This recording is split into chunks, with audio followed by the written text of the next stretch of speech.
let's go back and unpack this text before we go down a different rabbit hole.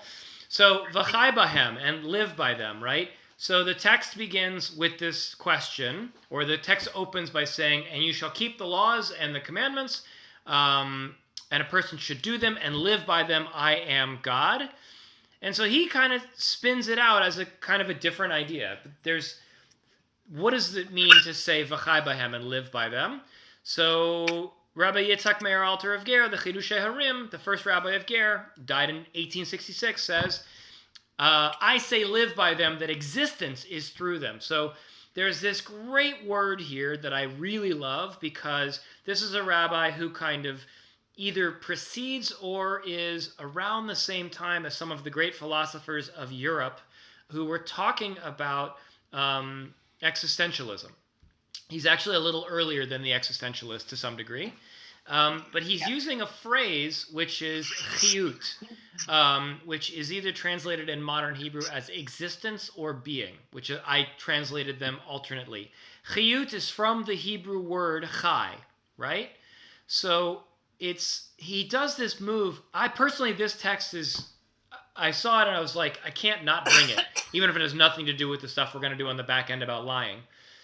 It's just fascinating to me that he basically is reflecting on the concept that all real existence is through Torah, and existence outside of the Torah is not existing, right? It's a non-existence. It's non-being. One of my favorite Talmud teachers in rabbinical school, we were jabbering. We had gone on a tangent in the middle of class, and he said, "Chevra, let's leave the material world and return to the Talmud." And at some point, he was talking about the real world, and then we were ready to go back to Talmud. And he just looked up at us and he said this: "There's life outside of the Torah, but not much." There's life outside of the Torah, but not much. I'll never forget that. It was just so profound. And I think what he meant, because he was a man who lived in the real world. He liked flying planes. He used to be the chaplain for the LA police department, so he did ride-alongs like this. He was a pulpit rabbi. This was a man who was very ensconced in the real world, but he lived inside Torah. And to him, Torah was this nexus by which we lived in, that we swam in, and that everywhere we went, it was part of our lives. And you never escaped from it. You were never kind of you were always engaged in Torah, and you were never permitted to not be engaged in Torah, even when you were living. And so for the Chiddushei HaRim, it's the same, right? Like we are deeply in Torah, and our lives are about Torah. And he goes even further. The other things he says in this text that are unbelievable, that I loved, he brings in the two of the lines from prayer, one from evening prayer and one from morning prayer, which is kind of cool that he brings two different sections. One is, Ki hem chayinu v'yorech yameinu, for they are our life and our livelihood. And he's again referencing the word chai, right? V'chai bahem, live by them. They are our life. Torah and mitzvot, right? That's where life is. Everything outside of Torah and mitzvot is not life. And then he goes and checks the first thing we say in the morning. Elohai neshama shenatata bi tehorahi, right? My God, the soul you placed in me is pure. And the belief in that in Judaism is that we say that line because sleep is 1/60th of death. Or, you could read it a different way, sleep is death. For the ancient rabbis, you're looking at a person who is not talking, who is not thinking, who is not eating, and who's barely breathing, and they are basically dead. And God takes a person off to the land of slumber and returns them 8 hours later. Hopefully 8 hours later. And what an amazing miracle sleep is for the rabbis, even in the Hassidic world, right? And the Chiddushei HaRim says that one returns the soul to those that are lifeless dead. He uses the word fkarim metim, which you could even translate as corpses that are dead, strong language, right? And we immediately proceed to the blessing of study of Torah, right? The next thing you do after you say Elohai neshama shenatata bi is you say La'asok b'divrei Torah, the blessing over the study of Torah, and then you study some Torah, right? Because God forbid you should go a minute in the day. As soon as you wake up, you should be studying Torah. So to demonstrate that all being is only from Torah, says the Alter Rebbe of Ger, right? Like it's all Torah. And if you're not doing Torah, it's not even chiyut. It's not existence. It's not life. An amazing teaching that I really love. All right. Anybody have any kind of reflections or thoughts about this really cool text from the Chiddushei HaRim? Joe's shaking his head. It's as good as it gets, Rabbi. I don't know what you want from me. Not as good. I don't. Go ahead, Marilyn. No, I am. I believe, and remember, I'm a teacher. Okay. I believe that study of Torah, that all day long, that cannot be the only definition of life, because we have to apply what we study. We have to act on it. Otherwise, it is still just existence. For it to become essence, as it were, is that these acts of will, these choices that we make as we do. And so I think that is such a restrictive definition of having an essential life that I'm having a hard time accepting it, right? Because I see that it sees the only follow through as being more reading of Torah. And right. I think that if we don't do with what we learn and get out of reading Torah, if we don't act and make choices based on that, then that's really just existence without essence, without filling meaning into what we've learned and choosing to act and choosing to behave in particular ways. So I've got a real problem with this passage. Nice. I'll say, go ahead, Dee. Isn't acting on Torah a continuation of it? Because as a teacher, we want to teach things that will be followed through in everyday life.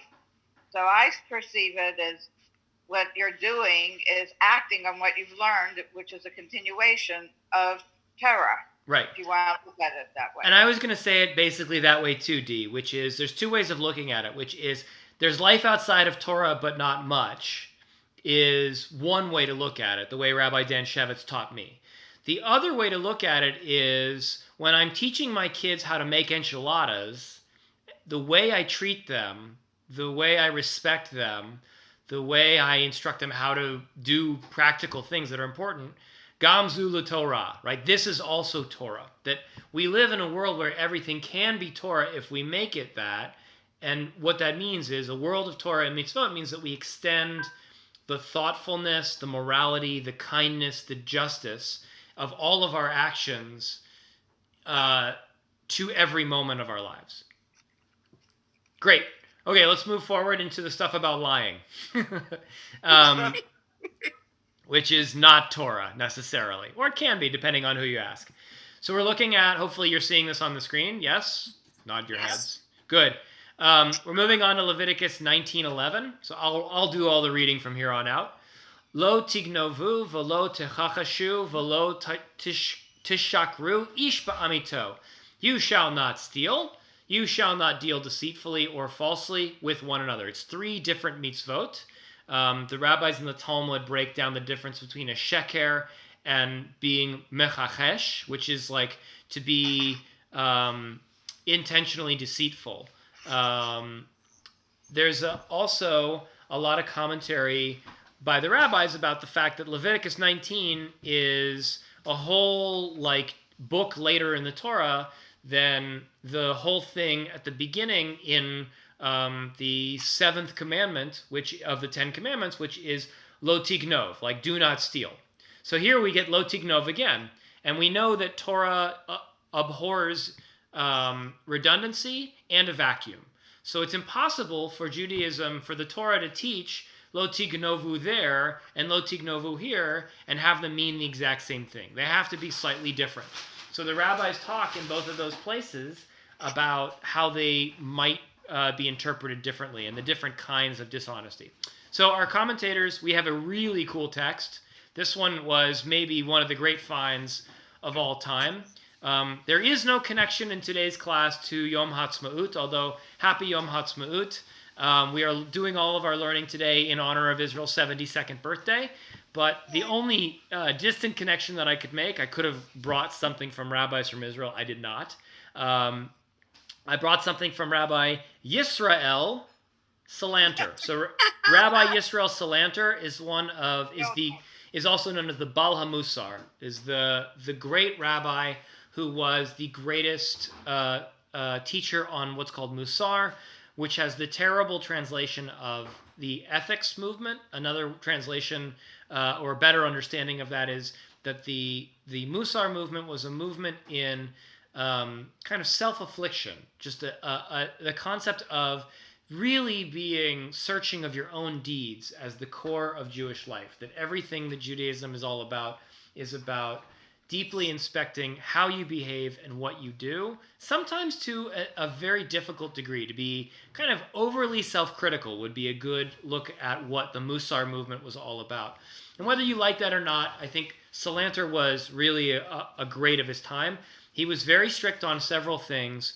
One of them we're going to see here is business ethics, and the other one is careful speech. He very much cared about business ethics and careful speech, and was an exceedingly moral individual. I like him a lot because he often brings texts where he talks about worker justice and the importance of taking care of the poor, which for me is a very important mitzvah. Maybe for me, my favorite or most important mitzvah, thinking about the poor. Here, he tells a story, and it's really, really cool, and I'd never seen it before. So Rabbi Salanter tells it like this. Once there was a shochet, an exceptional scholar and full of respect for God, before Rabbi Yisroel Salanter. He asked him about his desire to leave his job as a shochet, for he was afraid of the great responsibility of potentially rendering and presumably selling meat that was unkosher. Quote, "What business do you think you might engage in?" asked Rabbi Yisroel. Quote, "I will open a store and sell things," replied the shochet, which is fun in a couple levels. One is Rabbi Salanter is worried if you're going to quit your job, you probably ought to have a fallback, right? Which I think is lovely. And then the second thing is the question of, I will open a store and sell things, which sounds incredibly naive, right? Like, it just sounds like, oh yeah, I'm just going to go into business with a store. The text specifically does not mention what this dude plans to sell, which to me implies that maybe this guy does not know what he's doing. Okay. The story continues. Rabbi Yisroel thought and said, in shchita, you have worries, lest you violate one prohibition regarding nevela. Nevela is what happens when you slaughter an animal and you accidentally render it unkosher because maybe you nick the trachea or the esophagus improperly, or the knife isn't perfectly sharp and the cut isn't perfect, right? That meat becomes nevela. And the fear that the shochet is talking about is not like trafing an animal, because that happens, right? Some animals, when you shech them, you inspect them later and you find they weren't good to begin with. The fear is that he would pass on nevela to a pious Jew who would then eat accidentally unkosher meat, right? And that's the fear that he has. So Rabbi Yisroel continues, all the more so should you be worried if you become a store owner and a salesman, for it combines many things to avoid, and it has prohibitions. Here is a list. Do not steal. Do not covet. Do not oppress your workers. Do not wrong your fellow. Do not pilfer. Do not deal deceitfully. Do not lie. The positive and negative commandments of keeping honest weights and measures, etc., etc., etc. Right? So Rabbi Salanter, his whole thing is this. There's this very pious shochet who says, I want to get out of shechita. It's too much pressure. I don't want to violate a commandment. I want to do business instead. And then because shechita, as we all understand, deals with kosher meat, right? It's a pious business. It involves saying a ritual blessing and then doing a ritual act over and over and over again. It's always suffused with spirituality, kedusha, godliness, mitzvot, right? Except Salanter flips the script. He flips the story, and he says, actually, the store clerk is the person who has to worry the most about being moral, because there's so many commandments about being a moral storekeeper, and there's only one commandment about being a shochet. It's this beautiful, either overly literal understanding of mitzvot, but I don't think Salanter is doing that. Or, more realistically, what it is that Salanter talking about how important business ethics are for your average Jew. And at some degree, I love it, because it says, listen, I'm a rabbi. When I get up and I lead services, I fulfill your obligation for Amidah and for the repetition of the Amidah, right? I fulfill that one commandment for you. But then you go off to work, and you all sell things and buy things and do business all day long. And you fulfill dozens of commandments each and every moment of your lives, or are in danger of violating, dozens of commandments. The truly pious Jew is a business person who is engaged in moments of potentially moral or immoral behavior all day long. The rabbi who davens and leaves, the shochet who slaughters an animal and calls it a day, not so holy. The businessman, truly a holy individual. I love that idea. Any thoughts from you guys about how you read this text, or any other feelings about the concept of lying in business, or the fear of lying in business? Go ahead, Phil. Well, one thing that's interesting is his fear isn't really about lying, in the sense that, I think we sometimes talk about people fearing God in a very literal way of if you don't do the right thing, God may punish you. And this group tends to think in a different way than that. But it's what he's saying is he's not even afraid of lying. He's afraid of accidentally giving somebody meat that neither of the two parties involved even know is unkosher.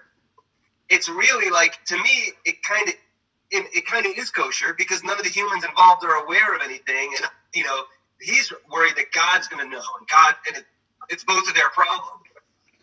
But in my world, it's relax, man, you're doing your job, you know how to do it. If something slips by one time, that's a 99% rate, you're good. Right. Great.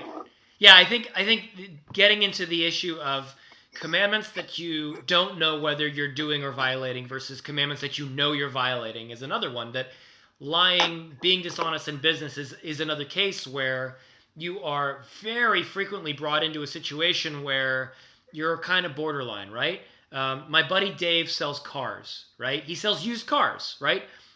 We all know the stereotype of the used car salesman. I love Dave. He is a good human being, and I trust him 100%. He'll give you a square deal. But I don't really know if being a used car salesman isn't inherently difficult, right? I'm selling you this car. As far as I know, the brakes work fine. You go out a day later, and you didn't really check the brakes, and it turns out the brakes are actually pretty lousy, and you need a whole new set of pads and drums and shoes and everything, because, you can't check everything on a car, right? Or, you say to this guy, the car's pretty good. It's a good used car, it's worth this much. But in your heart that, there are probably things wrong with it you don't know about, or, it's potentially, not even worse than that you actually factually know that the engine was blown and rebuilt, but you're not going to tell the customer that because does he really need to know the engine was blown and rebuilt? Because it's going to lower the value, and maybe the guy's going to walk off my lot and go look for something else, right? Selling a car is hard, right? It's hard enough without disclosing all of the problems of the car that it ever had in its history, right? If you've ever seen those ads for Carfax, that's a great example of why used car salesmen struggle. But that's every business, right? That's every business. You sell suits to men, right? The guy comes in, he tries it on, he says to you, "How do I look?" And you think to yourself, "You still look overweight, and I can't help you with that," right? Or you say to yourself, "You look like $1 million in that suit," right? If you want to sell the suit, you say the latter. You don't say the former. Even if you don't believe he looks like $1 million in that suit, right? Business involves some level of concealing the truth to some degree. And anybody who tells you otherwise is either unbelievably honest or highly unsuccessful, or possibly both. All right, We're going to do the next text because there's a couple more deception ones, although honestly, for me, that one was my absolute favorite. We are on to the Matei Aharon. And I looked this guy up. I'm not entirely sure who he is. I think I got the right guy. The Matei Aharon is probably Rabbi Aaron David HaKohen Zoldener, who I think lived in Chicago. And this book, the Matei Aharon, was published in 1910, which makes him one of the rare rabbis. He's probably, I think, only the second rabbi we've learned who lived in North America, which is kind of interesting. I don't know much else about him. There's very little about him that I could find. So on this verse, he says, "You shall not steal." This is written in plural. So all of the verbs that were used previously are you plural tense in Hebrew instead of you singular. This is written in plural in order to warn that just as intellectual dishonesty is forbidden to the individual to be dishonest to another person, so too it is forbidden to be intellectually dishonest in regards to a group of people, such as intellectual dishonesty. Sorry, it should have a Y. We could fix that. Dishonesty that is guised as an act of diplomacy or politics. We opened the can of worms, right? So he's talking about how you can potentially generalize something that you know when you said to an individual would be dishonest, and generalize it in the guise of politics or the act of diplomacy, right? And tell someone or some group something that is not entirely accurate that will make them feel good, right? I will throw out one that may make me either very popular or very unpopular in this group, right? Pretty soon, we have 15 cases of COVID-19. Pretty soon, it's going to go to 0, right? It's a thing our president said a couple months ago. I don't know if he was willfully lying or if he just honestly thought that it was going to go down, but it was an act of diplomacy or politics, which was, according to this interpretation of the Matei Aharon, not permitted, in the sense that saying something that is politically expedient, but questionably accurate, is problematic, right? At best. But it's really interesting that he kind of throws out this concept that, we could flip this another way and say politicians lie, right? Politicians are liars. You go on the campaign trail, you make promises, you can't keep it, right? Let's pick on everyone equally across the political spectrum. Barack Obama got hung up a couple years ago when he said, if you like your doctor, you can keep it. If you like your health plan, you can keep it. Which, on some sense, was true, but I'll be honest with you. I actually did Obamacare in the first year of it because I thought it would be better than my employer-sponsored health plan. And I switched health insurances to the Obamacare, to the one that I thought was going to be okay.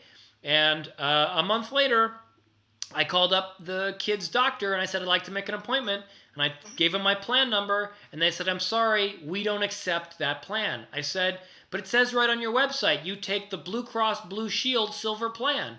They said, we take the Blue Cross Blue Shield Silver plan that is not Obamacare. The Obamacare Blue Cross Blue Shield plan, we do not accept. And I was like, how was I supposed to know that? They're like, sorry. So literally I experienced the whole Obamacare, if you like your doctor, you can keep it, deception.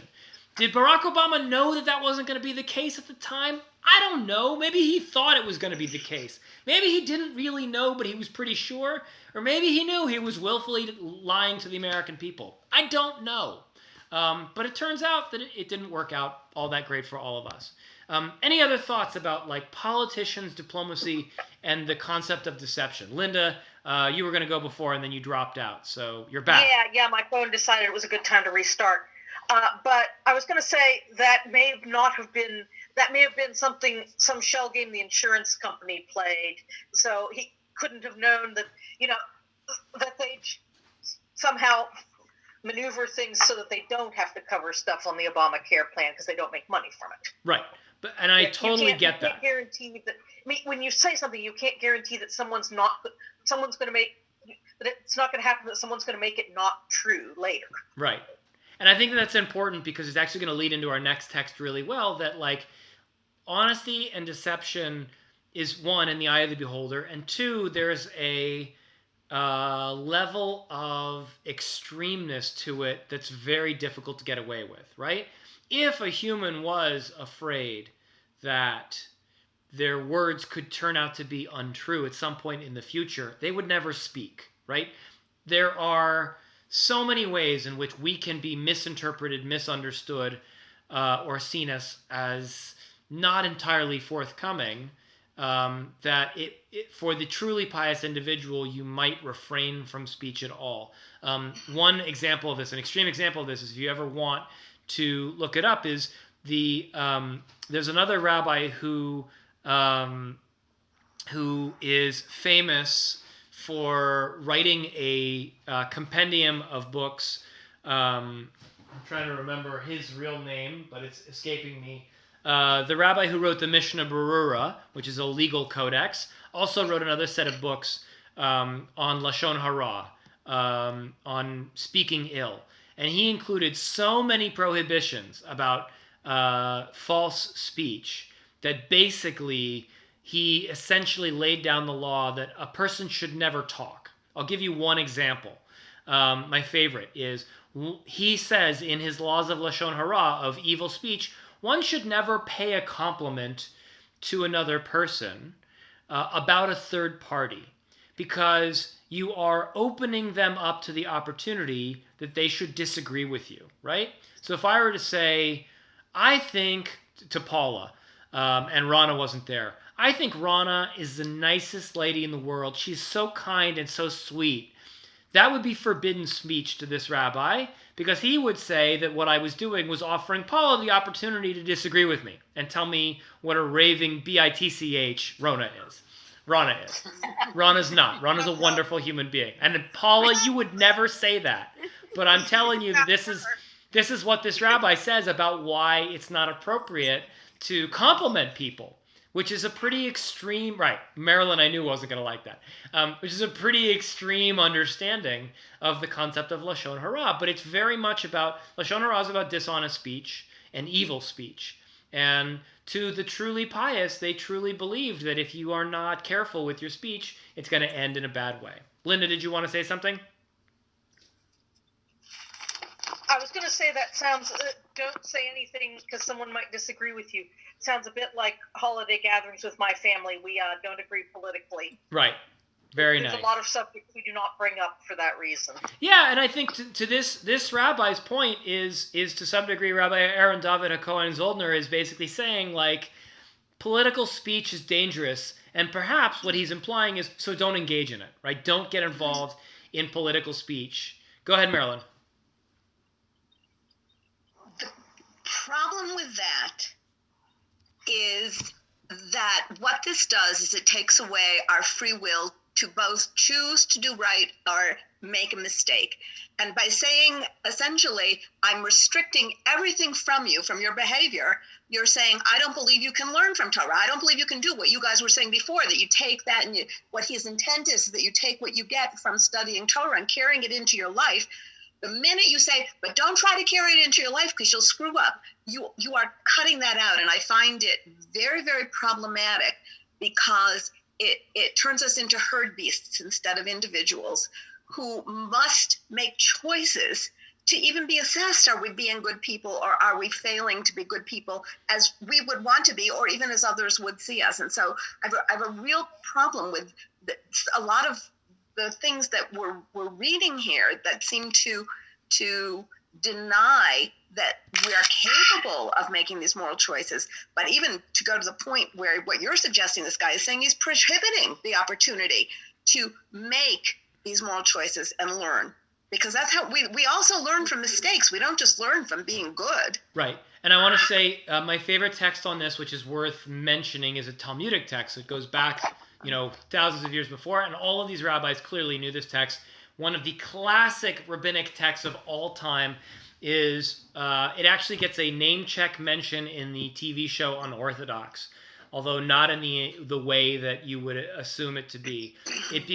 There's a tractate, a section in the Talmud where Rabbi Hillel and Rabbi Shammai are arguing over what is called Ketzad Maraktim Lifnei Kala, Kala Na'a V'Chasuda, which is a song that you hear at a Hassidic or even a traditional Jewish wedding. Ketzad Maraktim Lifnei Hakala, Ketzad Maraktim. Anyways, so the Talmudic text that they're referencing is a story where Hillel and Shammai are trying to figure out whether a bride who dances at her wedding, who is Kala Na'a V'Chasuda, is beautiful and fetching, or is not beautiful or fetching.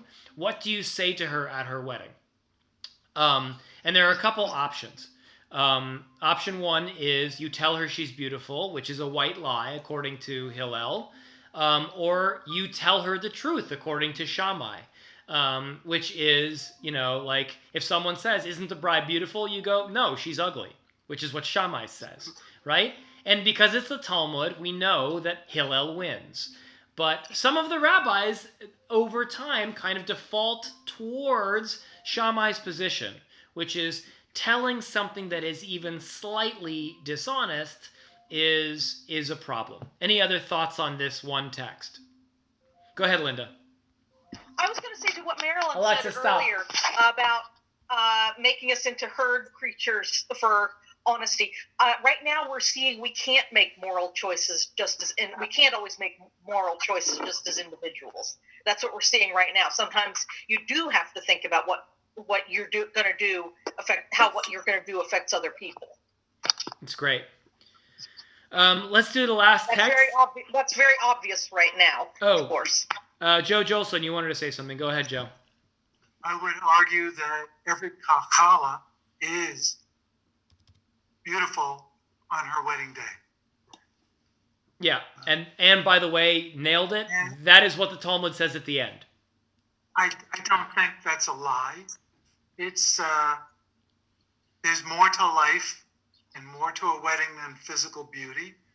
There's that inner beauty, and all women should radiate that beauty from inside on their wedding day. At least that's the hope. Now, certainly there have been some wedding disasters in the last couple of months. While I have the floor, so to speak, I want to tell Joe and Audrey that I've oriented my camera so they can see Tree of Life. Phil, you're in Brooklyn. I want you to know that is the Tree of Life that you heard about in the news for the last couple of years. It's in my backyard. I share a fence line with Tree of Life. We've touched on some very interesting topics. Are they your rival? No. In fact, I believe that the Squirrel Hill Jewish community would be better off with a vibrant congregation, Beth Shalom, as well as a Tree of Life. Yeah. No, I actually know somebody, a family that belongs to your synagogue. My friend's name is Relis, his parents. Yeah. And I talked to them around that time, and they said that there's a good bond between the shuls. It's good. All right. We talk to each other, yeah. Go. It's back to Joe's point about Talmud. I'll just spoil the ending for you so you don't have to read the Sugi of Gemara. Joe's right.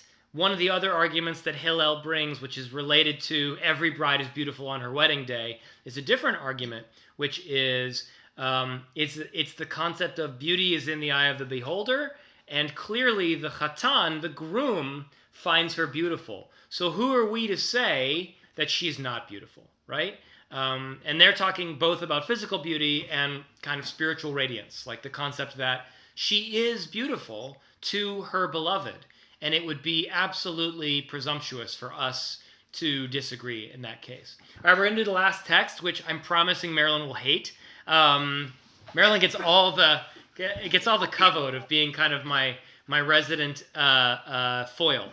No, but I do have something for you after. So before you sign off, remind me to tell you. Oh, good. So you're going to send me. It has nothing to do with today what we're discussing, though. I hope they're brownies, but you can't send them digitally. No. This last text is yeah. Thank you. This last text is great. The only problem with this last text is it is again an extreme. It is not a subtle one, but I think it's beautiful because it's a reflection of a reality and a frustration of reality. So even if you feel like these guys are extremists in the way they phrase things, I just love the open expression of frustration. So we're back talking about this section about do not lie. So velo tishakru is the Hebrew. And I'm going to share the screen. I forgot to share the screen for those who don't have it in front of them. Here we go. Do not lie. Rabbi Gershon Dov, who was one of the senior rabbis in Chabad in the mid-1800s, used to say, every moment that a person lives, he is surrounded with lies. Strong statement. And then off of that, Rabbi Aaron of Vishnekovitz, an elder in Chabad, used to say in his age, it says that, I don't know why, Master of the universe, Rabbono Shel Olam, I am a man of 90 years, and still there has not passed a day in which everything was truth. Grace me and grant me the merit of one day of my life without a lie. So these two Chabad rabbis are basically kvetching that they've never experienced honesty, that life has been constant dishonesty throughout all of their days. And I think it's a beautiful teaching.